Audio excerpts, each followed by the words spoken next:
And welcome to Employment Hour in 30. I am John Scholes. He is Lior Samfiru. Lots of stuff to cover on the show today. If you're just joining us for the first time, welcome. Good to have you along. We talk about employment law and severance and workplace rights. The place where you spend the majority of your working career is at work. That's why I call it a working career. We got you covered as far as the law is concerned. Lots of stuff to get through today. We'll get to some phone calls from our radio shows that we've been doing for 6-7 years or so. That and a lot of valuable information you can keep in your pocket next time you go to work, be that tomorrow or next week or the week after that or for time immemorial. First, though, brother, we'll get to lots of stuff. We're going to talk about 5 common employment law scenarios, but we always start out with the week that was. How was it? A lot of people actually watch this show, and a lot of people learn a lot from this show. And sometimes people stop me on the street and say, hey, I learned something from your show, which is wonderful. And, of course, makes me look good to my wife because I'm now a big celebrity, as she says. Anyway, be that as it may, the reality is that by having this platform here, we get to educate a lot of people about their workplace rights, which is tremendous. It's exactly why we're here. So many more people now are aware of what their rights are in the workplace. They're aware that there's big misconceptions out there and what the truth really is. So if you're not sure about what this show is, you're not sure what we do here, we're talking about your workplace rights. We're talking about employment law. We're talking about everything you need to do to know about your job. Maybe you lost it. Maybe you're worried about losing it. Maybe you're being discriminated. Maybe your job has changed. It's no longer the job you signed up for. What does it mean? What do you do? Well, we'll talk about that on this show and in every show. And if you want to talk to me privately, no problem. We'll give you my contact information throughout the show so that you can do that. But week there was, John, let me tell you about a situation that I came across my desk just a few days ago.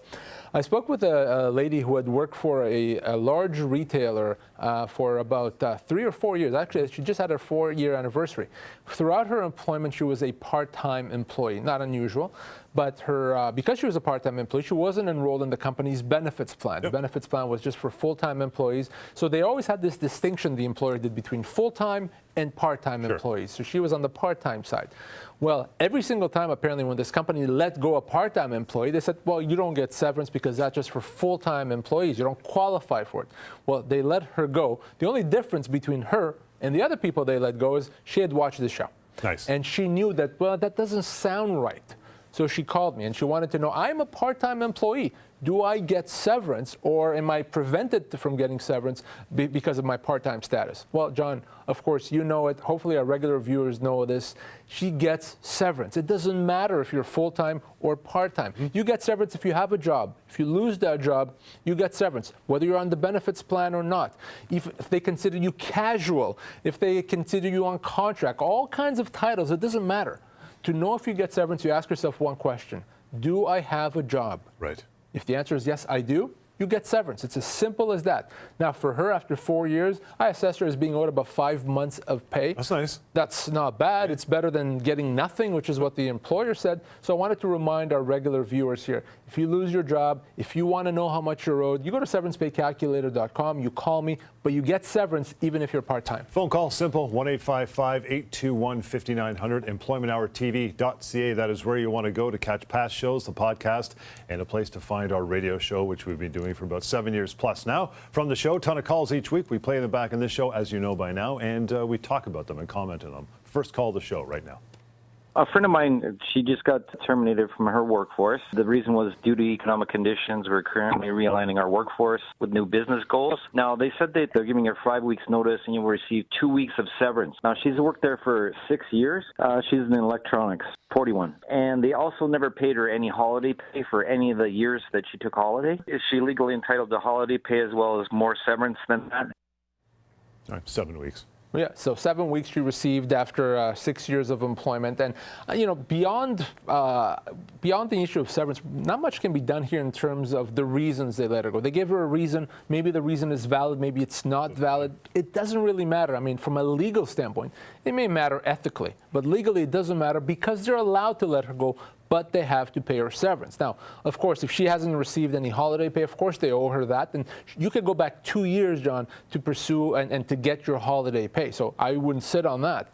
But severance, this is really where the issue is here. So after 6 years, they offered her 5 weeks notice. By the way, that 5 weeks notice does count towards her severance, plus another 2 weeks of payment. So 7 weeks total. So we want to know if that's appropriate. Spoiler alert, it's not. But to find out exactly, shocking.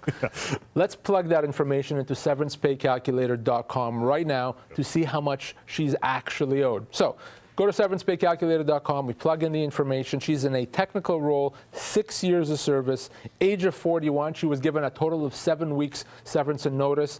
Well, Severance Pay Calculator correctly calculates her as being owed 8 months pay, not 8 weeks, which is nothing. It's 8 months of pay.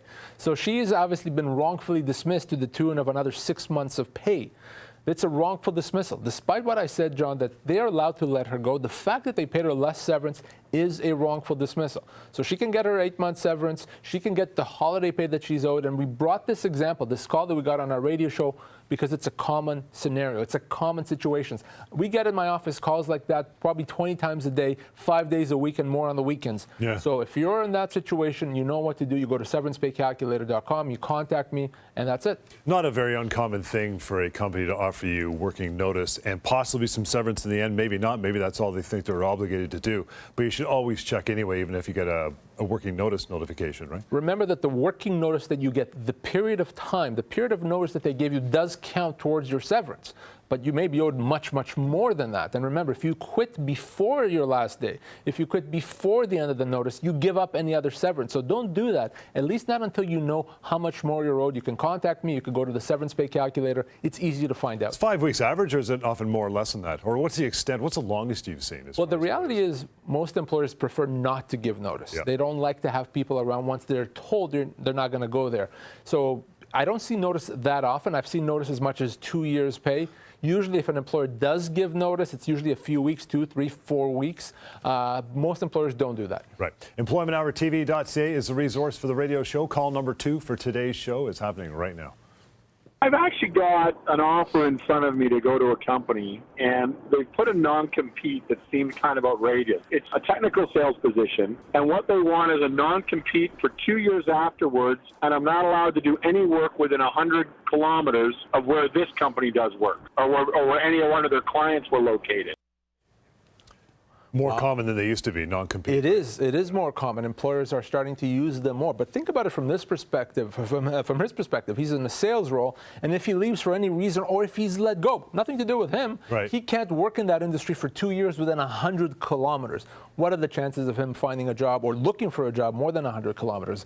So it's a huge deal. Can you imagine not working in your industry for that period of time? It could be the end of your career. Yeah. So the real question is this enforceable? Now, he's in a sales role. It's not enforceable. For 98% of people, a non-competition obligation is not enforceable. Our courts have said we don't like terms that prevent people from earning a living.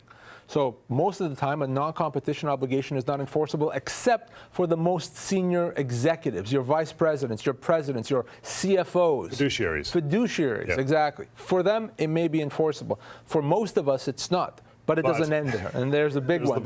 There is one, yeah. and because the question is not whether or not it's enforceable. The question is not, is the court going to enforce it? The question is your former employer going to try to enforce it? Because if your former employer is going to try to enforce it, guess what's going to happen? They're going to take legal action against you. They're going to sue you, and that's going to be a nasty, long, expensive process. And yes, you will win ultimately that process, but it's going to be a miserable experience. So what I always say is, if you sign it, you have to live with it. You have to assume it's enforceable. And if you're going to breach your non-compete, you're doing it with a risk. Better approach to talk to your former employer. Let them know that you want to work for a competitor. You're not going to steal their clients. You're not going to reveal their secrets. You want them simply to allow you to work somewhere else. Most employers are going to be reasonable. But if you're going to just breach your non-compete, you're taking a real risk. The non-compete, they're flexible, but with the non-solicitation, not as much, right? So a non-solicitation obligation, which essentially prevents you from taking customers, taking clients, usually those are enforceable. It makes sense. Yep. So you can go work somewhere wherever you want, as long as you stay away from your former employer's clients. Again, depends on what you sign.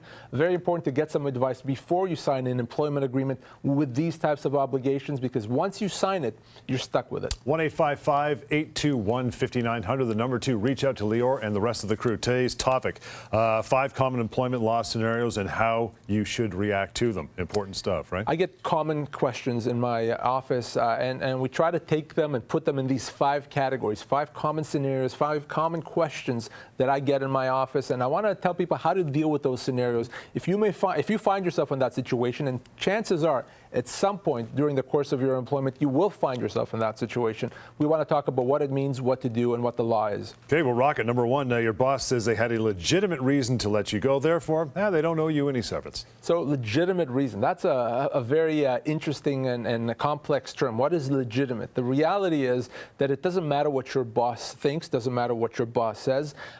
They're allowed to let you go, but the fact that they have a legitimate quote-unquote reason does not mean you don't get severance. You get severance in any situation unless you did something terrible.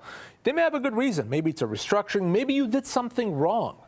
But that doesn't mean you can be deprived of your severance. You only get deprived if what you did is terrible. You stole, you assaulted, you committed fraud. Those types of situations, then yes, you can be let go without your severance. In most other situations, if you are let go, you are owed severance, regardless of the supposed legitimacy of the reason. Number two is your employer tells you that they're transferring many of your duties to a new employee because they're younger and they have a fresh outlook. That's nice. Well, right off the bat, there's a problem with the younger aspect of this. Because if you're not going to be hired, if you're going to be fired or transferred or demoted because someone else needs to be hired that is younger, just because of their age or your age, that's discrimination. That's a human rights violation right there. And it happens, especially nowadays, with an older, aging population. I've seen that happen very often. You know a lot about the aging population. Yes. Well, you should diet. I know. Yeah, but beyond that, the reality is that's wrong. That's illegal. So, irrespective of what fresh perspective, you cannot be mistreated, demoted, terminated because of your age right off the bat. But even if we put aside the age thing, if the company has a reason why they want to bring in this new superstar for your role, to the extent that the result is you're now in a different role, that is a constructive dismissal. Doesn't matter how good a reason the company has. If your job changes, doesn't matter the reason, doesn't matter the rationale for it, you have the ability to treat that as a constructive dismissal, leave with your full severance. Full severance is the key, Full right? severance, absolutely. 5 common employment law scenarios you got to know about. Number 3, you're ready to return from a disability leave with modified duties, mind you, but your boss says it's time to go somewhere else, pal. Find a job elsewhere. It doesn't work that way. We talked about human rights just a second ago. Same thing here. If you're not taken back, not given the opportunity to go back to work, your boss doesn't want to try to find your role, you're better off elsewhere, they tell you. That is a human rights violation. You cannot be let go because you took a medical leave. You cannot be let go because you suffered or are suffering from a disability. That's a very clear discrimination based on the Human Rights Code, and there's no excuse for that. Now, your employer, if you're ready to come back to work, has to make a real effort to take you back. They need to see what roles are available, they need to see what positions they have for you, and they need to take you back if at all possible. If they tried and legitimately they can't, there just isn't anything, things have changed in the meantime, fine. At that point, it becomes a regular termination and they owe you your full severance. By the way, you may even be owed more severance if you're still struggling with the medical condition because it may take you longer to find another job. So, no, you can't just be thrown out, thrown away, dismissed because you took a medical leave. That is a human rights violation. Our 5 common law employment scenarios here, or common employment scenarios. Number 4 is your employer puts you on a performance improvement plan, which is okay, but this one is impossible to satisfy. Yeah, well, the whole point of a performance improvement plan, it needs to have achievable goals. Right. It needs to have goals that you can meet, and it needs to have a path explained to you as to how you go about achieving those goals. It's not enough to say, John, you're doing a bad job, do better. That doesn't work.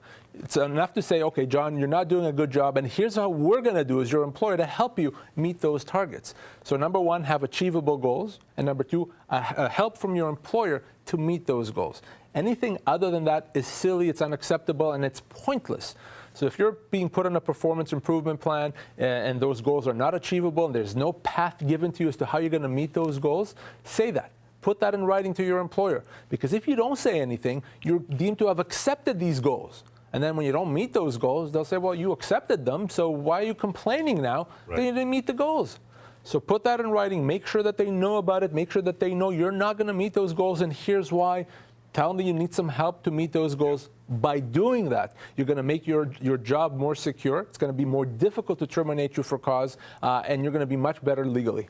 5 common employment law scenarios. Number 5, the last one is your boss wants you to sign over. We've heard this one before. A new employment contract, and if you don't do it, I'm going to penalize you. Yeah, and very common scenario, very, very common. If your boss asks you out of the blue to sign a new employment contract, run the other way. And I mean that because it's bad news, always bad news. Your boss doesn't just decide, hey, I like to have words on a piece of paper, so that it makes me happy. There's a reason your boss wants you to sign a new employment agreement. And guess what? That reason, it's not because it's better for you, the employee, because it's better for the employer. There could be many terms in that agreement that are problematic, that are not good, that can cost you a lot of money. And guess what?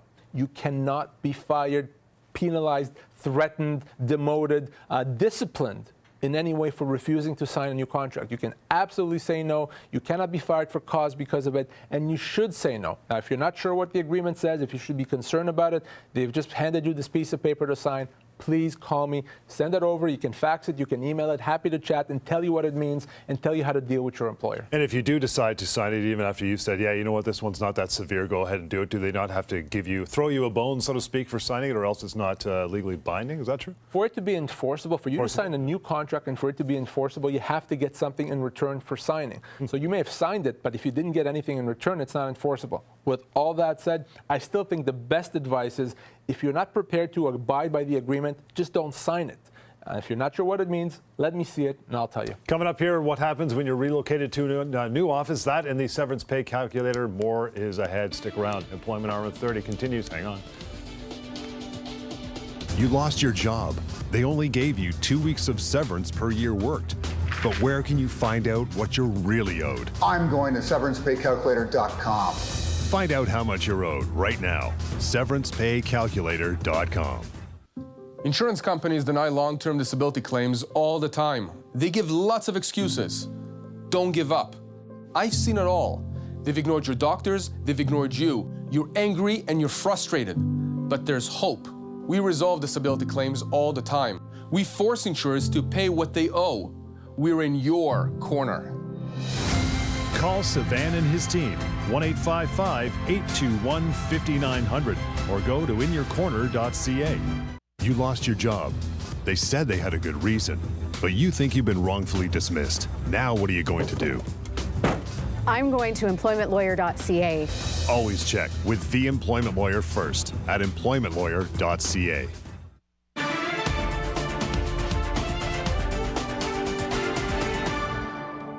Hey, welcome back to Employment Hour 30. John Scholes, Lior Samfiru. We talk about it every week. We've had it around for about 7 years, and over 500,000 people have used it and gone, wow, it's true what he says on TV. That is severancepaycalculator.com. Give me some details. It is absolutely true. And when I created this 7 years ago or so, I thought that people will use it, but I didn't know. I mean, are people going to see the value? Thank God that people have used it. Over 500,000 people. We'll check the numbers. There could be much more than that now.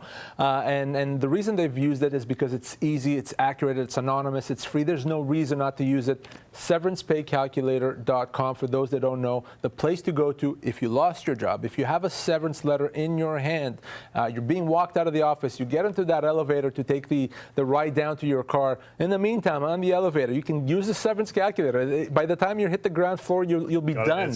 It's that easy. Severancepaycalculator.com. Even if you haven't lost your job and you're worried about it, or maybe you're outside mowing the lawn and you're talking to your next door neighbor and they say, hey, I lost my job. You know what to do. You tell them to go to severancepaycalculator.com. There's no reason not to use it. It's completely anonymous. As you say, John, you couldn't put a credit card in if you tried. No strings attached. And if you want to, only if you want to, you can contact me directly from the Severance Calculator website. It would really be interesting to get an updated number because it was at one time 500,000. So we'll get that. We'll get our pal Ryan on it. He's around here somewhere. Somewhere, probably hiding. Playing Candy Crush. We'll get an example. It's always good to lead by example with the severance pay calculator. So here we go. 50-year-old Patricia was a senior executive at a large manufacturing company, earning about $140,000 plus bonus. Like that job, Patricia. After the company was bought by new owners, she and other senior staff were quickly dumped. Her severance package was for 14 months' pay. Is that fair for somebody with, ready for this, 31 years of service? Right. And we brought this example up. We changed some of the names and the identifying marks to protect the innocent. That's right. But this is a real situation that just recently came across my desk at my office. So let's start with the fact that there's a sale of a business. So she continued working with the new company. The new company inherited her service. So if they let her go the next day, she still has her full 31 years of service. So that's very important to remember. If you accept the job with the buyer because the business is sold, you are still an employee with your full service. The new company inherits your service. So if down the road they let you go, you get credit for that full service when it's time to calculate your severance. So the question then becomes, she's been let go, she did nothing wrong, fine. 14 months, is that good enough? And I bet you before we created the severance pay calculator, if you've asked 10 people on the street, is 14 months good enough? They said, yeah, that's pretty, sounds great. Pretty darn good. Yeah. Good company. Good company. Good You're lucky. Take it and run. Well, not so fast. Now we can get the right answer. So let's take that information. Let's plug that into the severancepaycalculator.com website. Let's see what she is really owed, Johnny. So she's in a senior position. Of course, she's an executive. 31, years of service, that's a lot. She's 59 years old, making a good income, and she was offered 14 months pay. This is a no-brainer for people that have watched our regular show. She gets 24 months pay, 24 months. At her compensation, that's a difference of $116,000. Yikes. Remember, this is a situation where most people would have said before the calculator, it's a good offer, yet it's $115,000 short of where it needs to be. Now, your entitlements may not be $116,000. You may not be owed that much, but you may be owed $10,000, $20,000, $50,000. Very common. That's why you use severancepaycalculator.com. Online, employmenthourtv.ca to find a radio show and where you can listen to that each week and catch some of the phone calls, possibly call into that show. You might make it on this show as well. We'll get to phone call number 3 for the day and comment on it. I was working for an employer. We were bought out by a company, and they wanted to close down the location that I was working at and move everybody to a new location. It was a good distance away. I went from about a 20-minute drive to about an hour and 15 minutes. I was just wondering, does the employer have to compensate their employees for moving to the new location, or is that kind of considered a way of a dismissal as well? Yep, yeah, no, it's a very good question. So he moved from a 20-minute commute to over an hour each way. Now, remember, for some people, this change in location may have been a good thing. Maybe they're not closer to home. For them, this may not be an issue. For him, in his particular situation, that is an issue. So what does this mean? An employer does not have a right to change the terms of employment. We've said that many times. Well, the same thing happens with respect to work location. If your work location has changed significantly and now you're commuting that much more, you can treat that as a constructive dismissal. Your employer can't say, that's it, that's your new reality, too bad, quit or else. No. You can say, I'm not accepting this, and if that's my only option, employer, I'm going to treat that as a constructive dismissal.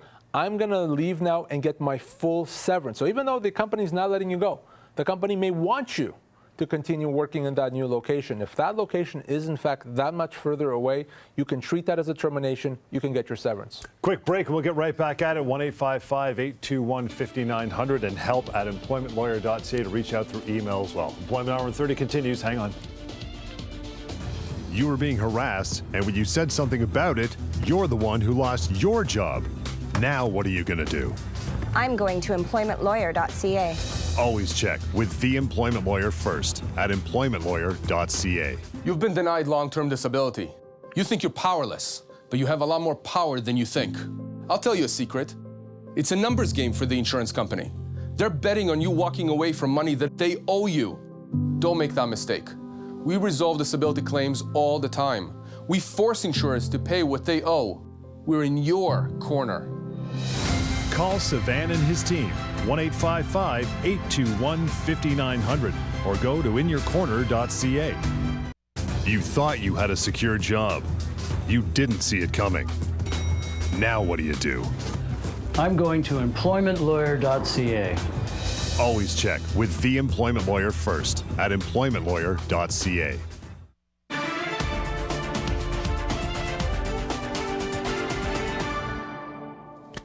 And welcome back to the show, Employment Hour in 30. If you're new, well, welcome aboard. We teach a lot about your job and your employment. If you're joining us again, well, you know what's coming up. Phone call from our live radio show as well, employmenthourtv.ca, to find a radio station near you where you can catch the show and podcasting as well.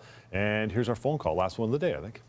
I have a situation. Okay. I'm 71-year-old. I work for this retail store for 6.5 years, and they're closing the store, and they're giving me 11 weeks pay. There you go. Very common. So he's been there for 6+ years. They're offering him 11 weeks pay. Again, if we were in the pre-severancepaycalculator.com days, you would ask people on the street, hey, is that good? They'd say, yeah, it's almost 2 weeks per year of service. Sounds pretty solid. Sounds pretty standard. Right. Not too bad. Well, no, it's not even close. Now, one of the factors that goes into assessing how much is owed is his age. He's 71 years old. It's going to be much more difficult for a 71-year-old to find a job than it would be, say, for a 41-year-old individual. So that's why it's not a linear line. It's not a week per year. It's not 2 weeks per year. Remember, the main factors are age, position, length of employment. So let's see how much he's really owed. Again, spoiler alert, it's not 11 weeks. SeverancePayCalculator.com, we're going to swing back to it and see how much he's owed. Let's plug that in. He's in a customer service role. He's in a 71 years old, 6.5 years service, offered 11 weeks. Guess what? 12 months, as much as 12 months he's owed. Again, the main factor being his age. So a year's pay instead of 2.5, 3 months pay. So very, very important to understand that. That, again, call that we got on the radio. I ended up helping this gentleman to get what he's owed. Very simple, very straightforward. You could do the same. Just go to severancepaycalculator.com. Another good place for you to go to ask some questions when the show is not on, other than the phone call, of course, is terminationquestions.com as well. We'll get to one from there. This one comes again from terminationquestions.com. Says, I just told my boss that I will be taking maternity leave in a few months.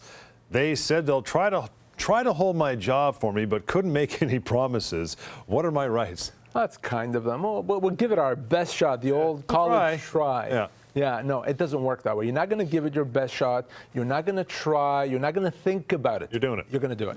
Okay? It's as simple as that. If you have an employee, talking to the employers here, if you have an employee that's going off on maternity leave, or a father going off on a parental leave, you have to keep their job open. It's as simple as that. Not maybe, not ideally. No, you have to. You can't hire their replacement and keep their replacement. You can't decide that, hey, I like it better with someone else here. You have to take them back to the same role, same location, same compensation. Now, if something out of the ordinary has happened and there's no ability to bring them back, you've shut down the department, you've lost your biggest client, you had to do massive layoffs, fine. If it's legitimate, it has nothing to do with the maternity leave. Beyond that, you have to take them back. So in this particular situation, not good enough to say that, no, we'll try. So you're going to take your maternity leave. And when you're ready to come back, you're going to let your employer know that you're ready to come back. And if they do anything other than say you're ready to come back to work right now, that is a human rights violation. That's a violation of the Employment Standards Act. That's a wrongful dismissal. That's a few other things as well. It's illegal. So if that happens, you reach out to me and we'll deal with it. Almost done. Got time to slide one more in for you, pal. Terminationquestions.com says, I fell ill during my 6-month probation period, which seems kind of long. Can I be let go while on sick leave? The whole point of a probationary period is that you're properly being assessed and evaluated as to your performance. If you're not there to be assessed or evaluated because you're sick, how can you be evaluated? It doesn't work. And you cannot be let go because you're on a medical leave. So if you can't be evaluated because you're on a medical leave, and that's why you're let go, well, clearly you're let go because you were on a medical leave. Illegal, human rights violation, improper, wrong. So no, you cannot be let go because of your medical leave just because you are on probation. And final thing I'll say about being on probation, remember, just because you are on probation does not mean you don't get severance if you're let go. In many cases, even most cases, you still get severance. It does depend on the terms of your employment agreement that you've signed.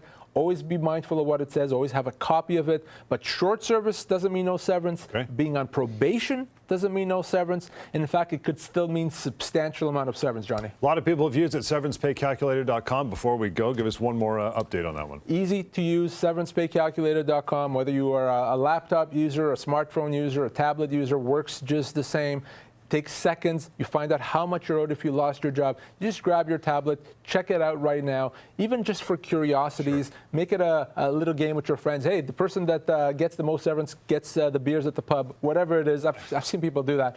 SeverancePayCalculator.com. Check it out. Help at employmentlawyer.ca is the email anytime, and 1-855-821-5900 is the phone call. And employmenthourtv.ca rather to find a radio station where you can catch our radio show anytime.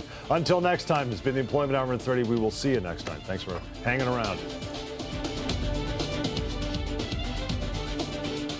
Closed captioning of this program is brought to you in part by SeverancePayCalculator.com. Find out how much you are owed right now. SeverancePayCalculator.com.